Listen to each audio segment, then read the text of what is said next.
Assalamu alaikum wa rahmatullahi wa barakatuh. Welcome back, all the listeners around the globe, to my show, The Great Muslim Inventions. You can call us on our studio on 01902 972 150. That's 01902 972 150. Or you can WhatsApp us on, you can call us on WhatsApp on 07440 420 432. And there are some exciting prizes to win. I repeat that WhatsApp number. It's 07440 420 432. So the listener, before we went on the break, we were discussing about how intelligent Mr. Zariab was, who was a fashion icon of his time and age, and who brought all this fashion and etiquettes from the Muslim world to the West. The next inventor or next invention, rather, we'll discuss is about vision and the cameras, the invention of the cameras. We all got, most of us, well, all of us got smartphones, and one of the main features in smartphones, people look at the how many megapixel the camera is, and that's one of the reason behind choosing a mobile phone, to get good pictures and make their videos and upload them on the social media platforms. So as a child, okay, when my uncles or aunt or I myself as well used to play this peekaboo thing, okay, and when you close your eyes, you think nobody's seeing you, okay, like an ostrich. When the ostrich sees in danger, he just hides his head in the sand and he thinks he's safe. And you will be surprised that the initial time, in the Dark Ages, there was a theory behind the Greek scholars.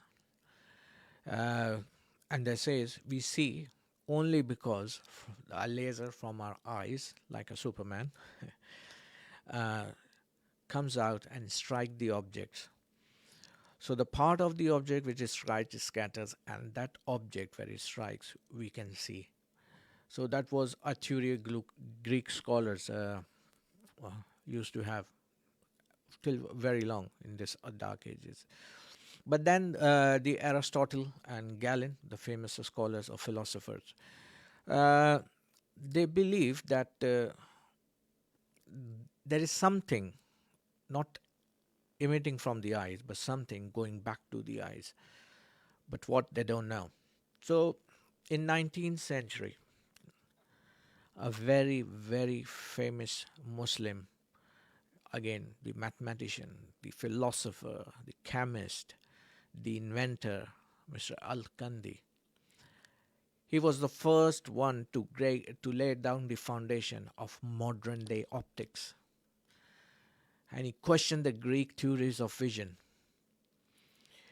He said that how we see is, is our visual cone, is not because we emit rays from the eyes, but it is because the sunlight, the rays from the sunlight comes and hit an object and then reflected back on to the straight line, and that rays when enter into our eyes, that's how we see.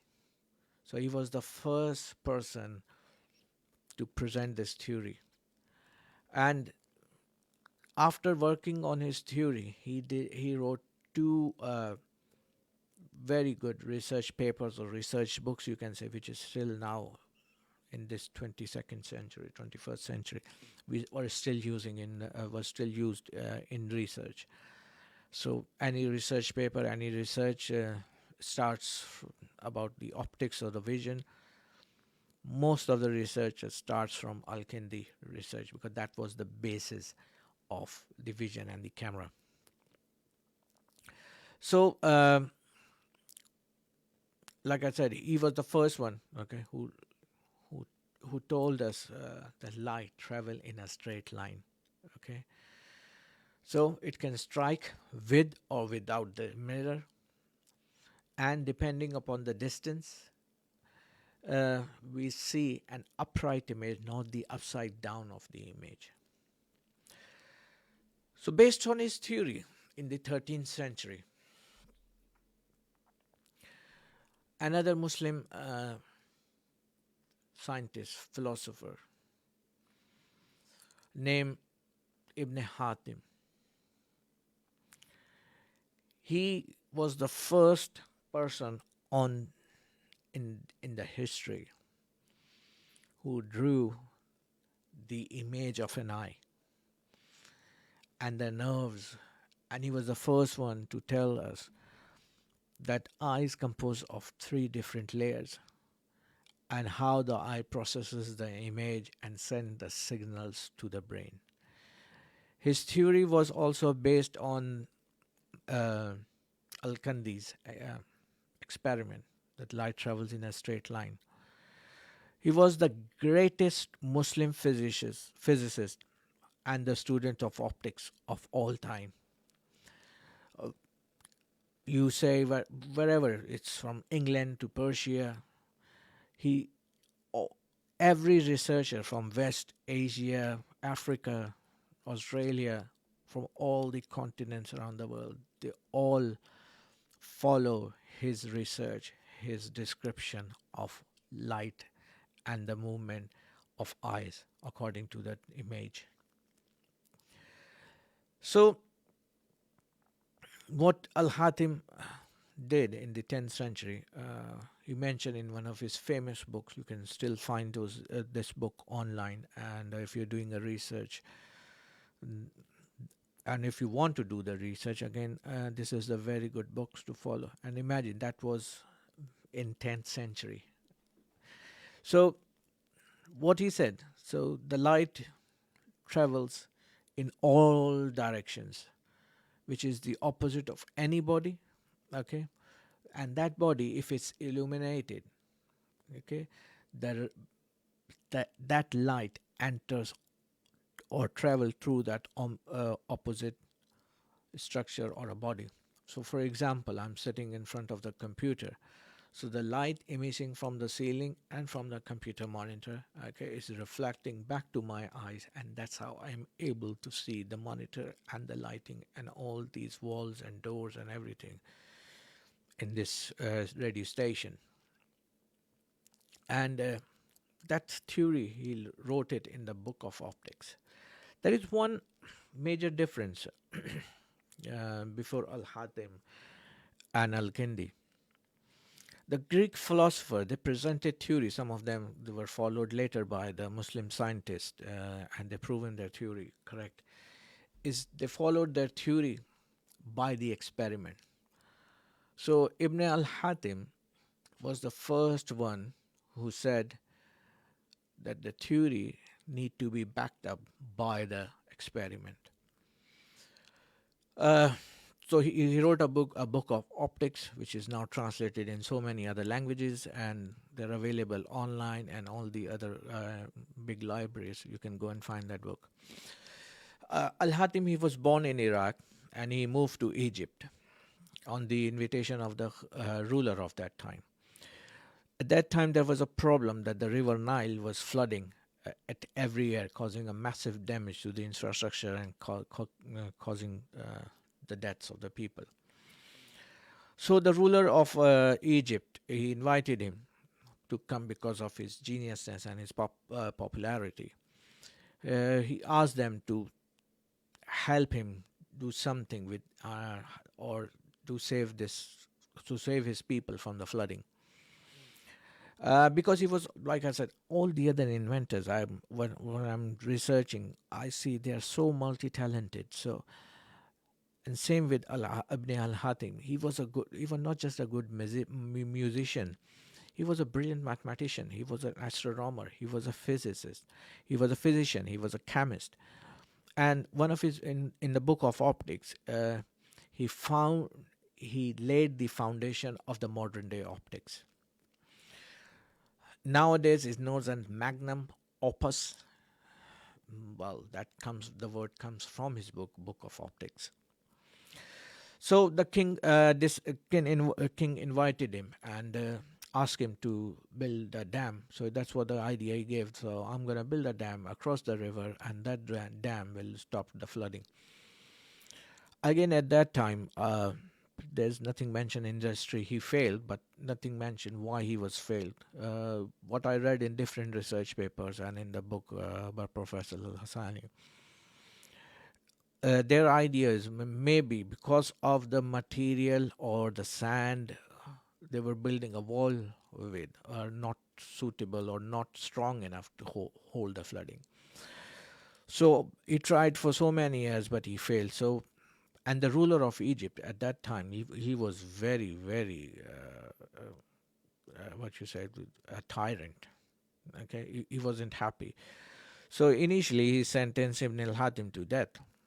But Ibn Hatim, he was clever, so he started acting as a crazy man. So the king and his advisors and the ministers, they said, okay, probably he's just a crazy person, and he thought he will build it. So the king sentenced him 10 year imprisonment in his house. So he was house arrested for 10 years without allowed to be living outside the house. So one day he was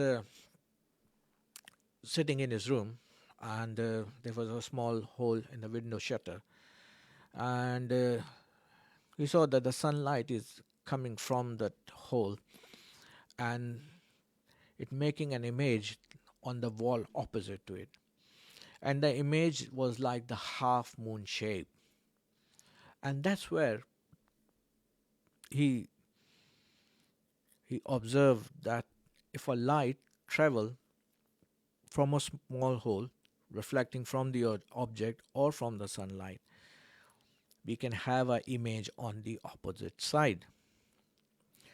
So what he said, or what he wrote in his book, I can quote, said he said that the image of the sun at the time of the eclipse, unless it is total, demonstrate that when the light passes through a narrow or a round hole and it is cast on a plane opposite to that hole, it takes on the form of a moon sickle. Later on, he developed what is called a, a dark room. In Arabic, he named that as Al Bayt al Muslin, which was translated into Latino as a camera obscura. And in Arabic, he called it as a kamara. And still nowadays in Arabic, the camera is called as kamara. So the Greek, they changed that into camera obscura, which means the dark room. So he invented a photo booth at that time, basically what it is. So, and that's how the camera evolution started to come in the later stages after him. And if you look on the uh, old movies or old pictures, you will see a person coming with a camera, like a pinhole camera, and there used to be a cover or the curtains on the side or big sheet on the side, and the photographer goes inside that sheet and takes a photo, and they created a flash, and the flash was like a spark, and when it's spark they take a picture, and that's it. That's how they go into the dark room and they develop the picture. So imagine Ibn Hatim and 10th century invented this camera, and because of his invention we all have now mobile phone cameras, we got security cameras, you're watching me live on the Facebook using the camera. And the camera, they are also used in the medical, in the endoscopy, in any sort of endoscopy, urology, where they insert cameras in your body and they look at the affected part of the body. So imagine if it wasn't Mr. Al Hatim, none of these things will be invented. So the one reason, like I was saying that in the last week as well, that every Muslim scientist or every Muslim invention, it happened. It because there were all these scientists. They were multi-talented. They were they went to the madaris. So they were mathematicians, they were philosophers, they were musicians. That's Islamic music. I cannot this rope and bend, and they were chemists. And but reading the Quran, Allah Subhanahu wa Taala has opened their brains, so they were doing this amazing inventions. Next, we move on quickly because the time is running out. About again the fine dining of Ziryab. Uh, Ibn Abdul Abdul Hassan Ali Ibn Nafi. His original name was Ziryab. Ibn, I repeat that, it's Abul Hassan Ali ibn Nafi. That was the name of the Ziryab. But because his uh, skin skin color was dark, he was called a Ziryab, which in Arabic means a blackbird. So that's what he's famous for, Ziryab. And like I said, you go in most of the Muslim country, you'll find a restaurant named after Ziryab, and we got one in Birmingham as well. Uh, the invention of the toothpaste was one of his major development. And what I was reading, and I came out the conclusion that when the Greeks they started inventing few things, the churches and the popes of that time, they had prosecuted those scientists or those inventors because it was not mentioned in the Bible, and they think it was an evil thing. But none of these scientists, none of these inventors were ever killed by any of the Muslim rulers because of their inventions. So if they invented a deodorant or a toothpaste like Ziryab did, none of the Khalifa, none of the rulers, none of the Sultan, none of the kings, they killed any of those inventors. They in fact supported him. They asked them for the advice. Uh, Mr. Ziryab, like I said, he was a fashion icon at his time.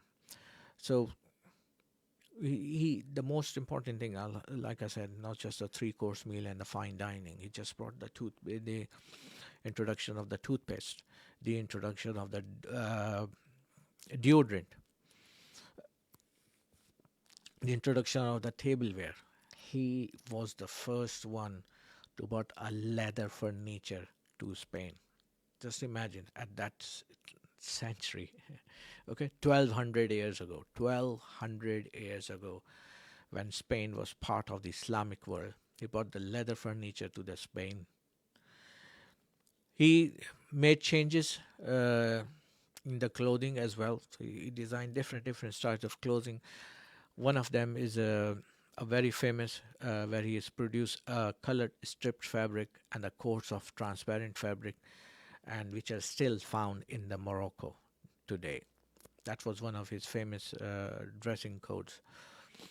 Uh, After gaining his achievement and goals, okay, there was a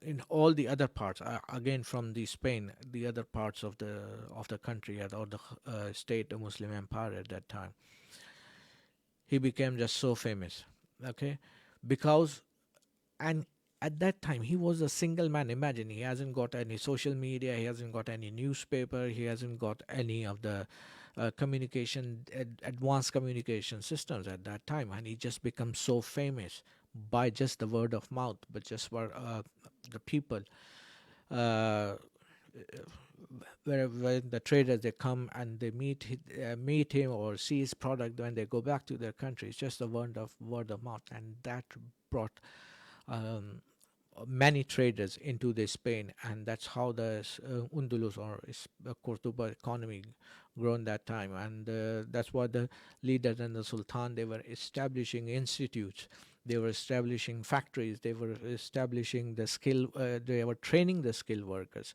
who can work on these projects, and they were starting making a good income for the economy, and that money was spent on the people of the Spain. So he most of the modern day scientists and modern day researchers recently, they're very surprised because it's one person, a lone man, okay, single handedly transform the culture, the design, the fashion on its own at that time. So that's why he's become a legendary figure in the Muslim era and in the western part of the Europe. He was the first one to introduce a different clothing for the summer and for the winter. He was the first one to introduce the shoes with the sole, and that shoes with the sole or sole shoes, they just become a massive hit. Okay, not just in the country, but in all part of the world. Just imagine, no, he was the first one to have soles into the shoes. So that was just like a big, massive hit in the Spain. And when the traders they were coming and they were seeing people wearing different shoes, so they started taking back, and then there was a big, big, massive shoe production in the Spain. In the Arabic, these shoes was called kurk, and the plural of kurk is akrak. Uh, so when it was taken to the Castellanian, they named that as Al Cork, and he was um, he was an artist basically. He was a fashion icon. He was an artist, and so the next time, whenever you go out for a shopping or see the latest fashions in the fanciest designer shop, remember the high heels of the 1,000 years ago, of 1,000 years ago. The more sophisticated styles and the methods were then adopted by the Christians after the conquest of Andalus. So imagine the whole of the Europe was in the dark ages, was in the dark, and at that time Spain, which was ruled by the Muslims, have the roads, have the street light system, have the sewerage system, and have the running water system, all invented and designed by the Muslims. The Muslims were famous in the fashion, and their fashion was copied by the non-Muslims in Europe and outside Europe. And now we are doing the opposite thing. We're following the West and leaving our Islamic design and our Islamic clothing. There's no harm. I mean, there is no harm. But Allah subhanahu wa ta'ala has an order, has a restriction. And Prophet sallallahu alaihi wasallam has given us a dress code for a woman and for male. So any clothing which is inappropriate according to the Sharia of Islam, try to avoid it for both men and females. So, guys, when you try on a light pair of a summer trousers or a dress, remember Ziryab, the blackbird from 1200 years ago, because this was the time such idea was flying into Europe from the east, and now it's the other way around. Uh, I thank all of my listeners who've been on the show and listening to my show. The next week we will be discussing about the school and the invention of the universities and how are the universities like in those countries. So, Khuda Hafiz, Assalamu alaikum wa rahmatullahi wa barakatuh.